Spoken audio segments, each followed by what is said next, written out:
Hello. So Tinubu and the APC have won yet another election, this time in Edo State. Well, you know what? My reaction is, so what? So what? In fact, the APC have threatened that they will adopt the same template they used in Edo State to upstage the APGA government in Anambra State. That's their next target, Anambra State. Listen, what we have in Nigeria is not a democracy. What we hold in Nigeria are not elections.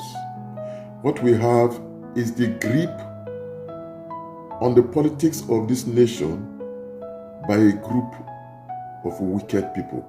I call them a cult. The question we should be asking ourselves are these.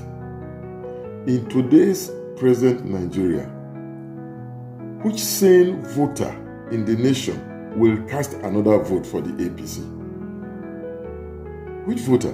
Is it that they enjoy the current suffering that the APC has brought upon them? Which INEC is conducting the election? Is it not the same INEC, constituted by the same people, ruled by a value system that is thoroughly dark and negative? How can we expect a different outcome from this same INEC in any election in this country? Look, the PDP in Edo State is complaining because it has been outdone by the superior iniquity of the APC. The APC and the PDP are two sides of the same coin. This curse has been thrust upon this nation. Their strategy in every election is a straitjacket. Mobilize all the state resources, institutions, finances that are under their control as a government to rig every election and beat their opponents into submission. And that is what the Labour Party will not do. And that is why the Labour Party cannot win an election unless there is a radical reform of INEC and the way we conduct our elections. You see, the Labour Party, or at least a section of it, is peopled by persons that I see stand for justice, for truth, for equity, for competence, and integrity. These are the values that I personally cherish, which is why I support Peter Obi and the Labour Party. That's why I support them. Now, there are people who have canvassed that Peter Obi cannot continue to carry on like this, that he needs to change his strategy. He needs to become like one of the vagabonds in power. Let me tell you, the day Peter Obi does that, I'm done with him. I won't support him or any party he represents. I won't. It is naive for any person to think that we have a just system in Nigeria. No, that's the sad truth. We don't have a just system in Nigeria.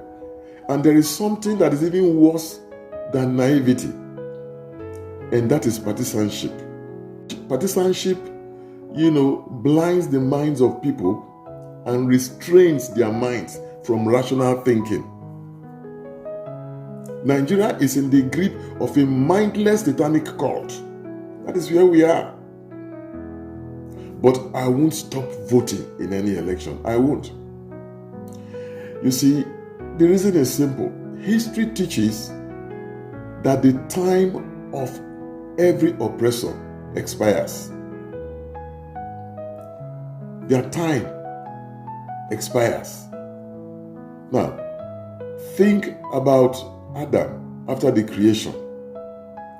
How that the devil surreptitiously captured the mind of Adam and spiritually separated him from God. God did not let the devil enjoy a long victory over his creation. God put a system in place to reconcile man back to himself. That is what God did. And I am an evidence, or one such evidence, of the perfect work of God in reconciling humanity to himself. Israel, God's people, were enslaved for 430 years in Egypt under very oppressive taskmasters. But when the time was right, God brought them out. The black race suffered enslavement, just like the people of Israel, for 400 years. But when the time was ripe, God delivered the black race from slavery. We will recall how that a black man became the president of America for 8 years. A black man became the most powerful figure in the world. And today we are at the cusp of a lady of Indian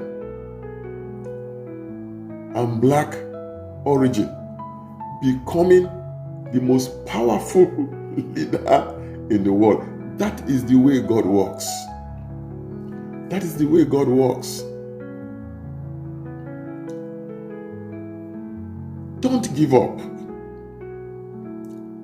Don't stop voting. You see, every time we cast a vote against the wicked, we send another nail into their coffin. That's what we do. The irony is this: for every wicked person, there is a tragic end. But you see, the irony is that when that tragic end comes, now we go begin to sorry for them again. We go begin to beg God, make He show them mercy. Adolf Hitler was the leader of the Nazi Party for 12 years. In his time, Adolf Hitler started the Second World War. He exterminated over 6 million Jews and many other humans, including 270,000 disabled persons. Hitler did it. Can you imagine that? It never seemed as if Hitler's reign will ever come to an end. But the guy died at 56 years. You know what God did? God let the man commit suicide by shooting himself in the head. His wife also committed suicide, and the bodies of both of them were set on fire. You see, all oppressors have a gruesome end. Pharaoh perished in the Red Sea. Nebuchadnezzar became an animal for 7 years, living in the forest. Herod died on the throne, consumed by worms. You see, the Bible says the end of the wicked is death, because God will rise in defense of the just. So, my dear friend, let's stay on course. Let's not join the evil to do the evils that they do. You cannot change evil with evil. Listen to me. The end of the current vagabonds in power in Nigeria is nearer than we think. Let's stay the course. God bless you.